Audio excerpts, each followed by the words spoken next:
Magandang araw mga kagulay, welcome back sa akin channel. Greggy Farmer nga po pala ulit to. Bali update ko kayo dito sa bago nating tanim na Calixto F1. Hindi naman siya bago kasi 21 days na siya ngayon. Bali bukas to mga kagulay ay naka-schedule tong abunuhan, Miyerkules, bali ngayon Martes mga kagulay. 22 days niya sa bukas. Naka-schedule siyang abunuhan mga kagulay. Ganun pa rin mga kagulay. 1620 pa rin yung nabuno ko dito mga kagulay. Nag-ano nga ako na nagpanibago ako mga kagulay. Kumbaga nag-testing din ako mga kagulay. Yan. Kung mapapansin nyo mga kagulay ay malalaki na siya mga kagulay. Yan, may mga sanga na siya. Dapat nga to pinupurningan na mga kagulay. Kasi lumalabas na yung mga bulaklak mga kagulay. Halos lahat may bulaklak na mga kagulay. Ayan o. Yan. Ito yung isa na dahilan kung bakit ako nagpo-pruning mga kagulay. Ito yung isa ang dahilan. Kasi kung makikita nyo 22 days namumulaklak na siya. Tapos mapapansin nyo mababa pa siya mga kagulay.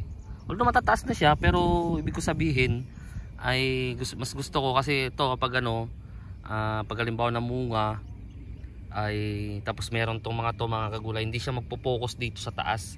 Basta ipapaliwanag ko na lang ngayon ay sa pupruning ko mga kagulay kung bakit mga kagulay. Basta yun na yung isang dahilan mga kagulay kaya ako nagpupruning. Kumbaga ito update lang to sa 21 days nitong talong natin mga kagulay.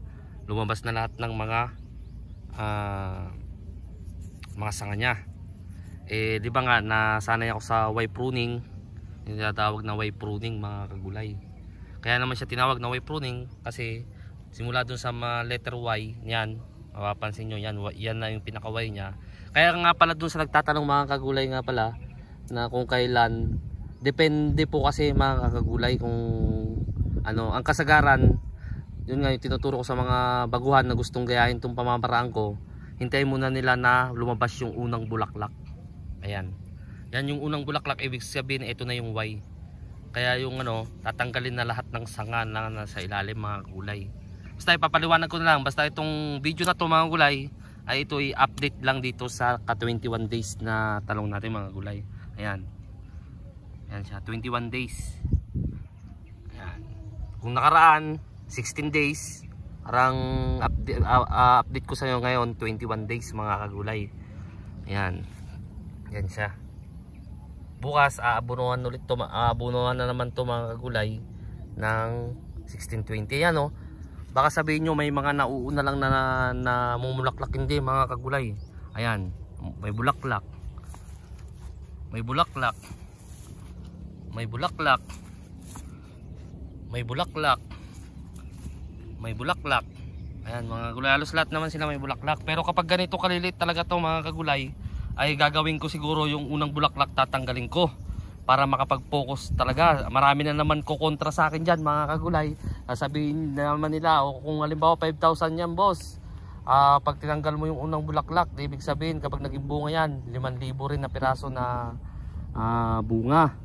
Gaganon na naman yung iba, yung mga ibang hindi nakakaintindi kasi ang gusto lang nila ay kumita, kumbaga ganon. Pero kasi kaya nung iba, eto hindi ko pa nung unang pinakatanim ko ginawa ko na yun mga kagulay. Maganda rin naman ang ano niya kasi magpo-focus nga talaga muna siya sa taas. Kasi kapag ganitong liliit pa mga kagulay, hindi pa naman dapat to okay lang naman sana mga kagulay na mamulaklak na siya kung medyo mataas na siya mga kagulay. Ang inaano ko lang, papupukusin muna natin, palalabasin muna natin talaga yung Y niya, yung mga talbos sa taas. Yun sanang magiging plano ko. Pero ganito nga nangyari mga kagulay. Pero ganitong ano talaga 21 days hanggang lalabas na talaga yung bulaklak niyan mga kagulay. Ganun talaga itong Calixto F1. Yan. Yan siya. Although may mga nadali tayo ng langgam mga kagulay. Ayan, papakita ko sa inyo. Ito. Na-sprayan ko na siya. Nawala na ngayon langgam kaso nahuli na ako nag-spray. Tatanungin nyo kung ano yung pinag-spray ko na langgam. Yung ano lang po, pinagsama ko lang po yung Optimax at saka yung binili kong pangharabas sana na yung burdan mga kagulay. Napatay naman yung mga langgam mga kagulay. Nawala naman yung mga langgam dito. Ang kaso lang nahuli na kumbaga nadali na nila. Yan. Nadali na nila mga kagulay. Kaya ang gagawin ko ngayon dito ay next week, bago mag-abono ulit sa next week, di ba Miyerkules ang schedule mga kagulay kasi weekly ang abono ko dito. Bago sa Lunes siguro, kasi meron pa akong gagawin sa may mga lakad pa ako mga kagulay, may meeting pa akong atinan mga kagulay, kaya hindi ko naman matatapos kagad doon ng pruningan na mga kagulay. Kaya mga Lunes, mga 3 araw lang siguro to, 2 kami magpupruning nung asawa ko, kasi yung isang kasama natin doon, yung katiwala dito sa katiwala ng may-ari ng lupa dito, ay doon siya nakatoka, doon nag-grass cutter siya ng tataniman ng ampalaya. Yung isa naman nandun mga kagulay, kasi 2 na lang sila mga kagulay. Yung isa naman doon ay nag-aayos ng balag ng upo natin mga kagulay. Kaya ang mangyayari dito, 2 kami ng asawa ko magpupruning dito, mga 2 araw siguro to, kaya 3 araw. Nakadepende kung sa bilis ba na magpag-pruning mga kagulay. Pero mabilis lang naman magpruning mga kagulay, kasi ganito lang naman Pero gagawin ko pa rin ng video yan. Mas maganda siyang pruningan ng ganito kasi mas mabilis pa siya mga kagulay. Hindi mo kailangan ng gunting. Yan. Ganyan lang ang pagpupruning ko mga kagulay. Yan. Pero hindi pa ngayon, next week pa mga kagulay, kasi tatanggal ito. Wala na rin namang silbi yan, tanggal. Ito wala na rin silbi yan, tanggal.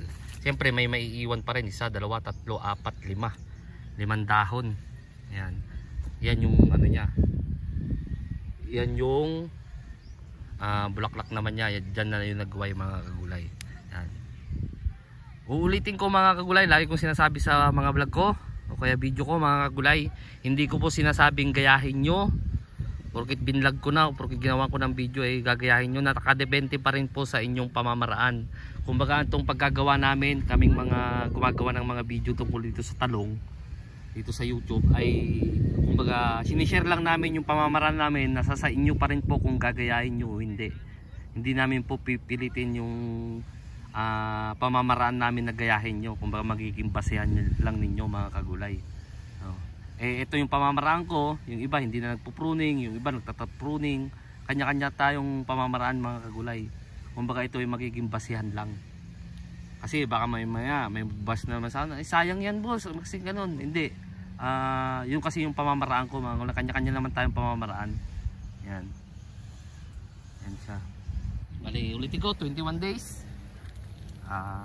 Yung nandun nga, yung pinaparecover natin doon, marami ng bulaklak, di ko na update kasi ulan ng ulan dito. Kung titingnan yung panahon, yan yan ang panahon dito sa amin mga kagulay. Parang ibabagsak na naman niya ang ulan. Yan, makulimlim na naman mga kagulay. Yan, yan. Galain natin mga kagulay. Yan.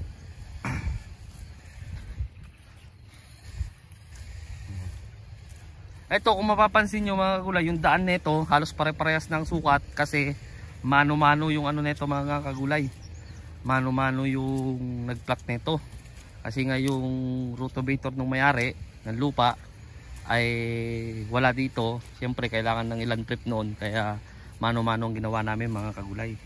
Kapag ganyan parang maliliit pa siya mga kagulay, pero kapag ginanan nyo sa video, yan, tangkad na rin siya. Maganda na rin siya. Wala naman siyang tama ng sana nga magtuloy-tuloy. Wala naman tama siya ng mga kung anong insekto mga gulay o kaya punggos, kasi nakapag-spray na rin ako ng pampunggos dito nung nakaraan. Nung ulan nga ng ulan, kailangan na naman mag-spray. Although meron dyan na hindi pa nag-scatter dyan, dalawang linya mga gulay, kaya dyan ang yan, nag-scatter rin din nun, babalikan na lang niya mga gulay, kasi kumbaga pinauna ko lang doon para malinis na doon mga kagulay, tapos ma-sprayhan ng pangdamo, tapos matabunan mga kagulay nandun para mataniman ng ampalaya, para nga halos magsabay-sabay rin ng harvest mga kagulay. Ibig sabihin kapag nagsabay-sabay ang harvest o kaya magkasunod lang, ay meron na tayong kumbaga income mga kagulay. Kasi yun nga nakaraan doon sa mga palad na nadali tayo ng severe na mites at saka trips, huminto yung pag-ano natin doon, pag-aani natin doon, pag-harvest natin doon sa kabilang talungan natin mga kagulay. Kaya dito nga yung sinabi ko sa inyo, hindi ko na kaya na maging damo-damo na parehas doon mga gulay. Ito kapag may magkakataon na naman, scatter na naman siya kahit ganyan ka ano, scatter na naman siya hanggang magsawa yung damo. Ewan ko lang kung tumubo pa mga kagulay. Yan. Ito yung sinasabi ko sa inyo, yung dali ng ano ng amigas tuloy Bisaya, langgam mga kagulay. Yan dali siya ng langgam, hindi po siya insekto. Ito naman yung naggaganito, nadali siya ng abono, yung ganyan. Mga kagulay, yan nadali pa ng langgam, meron mga nadali, pero mabubuhay pa naman yung mga kagulay, matanggal yung langgam. Yan yung isang kasama natin. Inaayos na nga yung ano, kasi ito pinanggalingan niya ng ampalaya noong nakaraang taon, pero matibay-tibay pa naman, kaya aayusin na lang. Yan siya mga kagulay. Yan. So hanggang dito na lang ako siguro mga kagulay, sa bago pa lang sa munting channel ko. Huwag nyo kalimutang mag-subscribe, click nyo na rin po yung notification bell para updated kayo lagi sa gagawin kong video tungkol dito sa iba't ibang klase pamamaraan ng pagtatanim ko, dito sa talong, doon sa sitaw, sa ampalaya, dito sa upo, tapos ano pa bang tatanim na susunod, doon sa pipino pag makapagtanim, saka doon sa mais, sasama ko na rin yon. Magtatanim din ako ng mais na ano, yung sweet corn mga gulay, para malaman nyo rin doon, lalong lalo na doon sa mga nagbabalak, nagpaplano magtanim mga kagulay. Yun naman yung ano nito, purpose nitong paggagawa ko ng ano, ng mga vlog o kaya video mga kagulay. So hanggang sa muli mga kagulay, magandang araw sa inyo. God bless po sa ating lahat.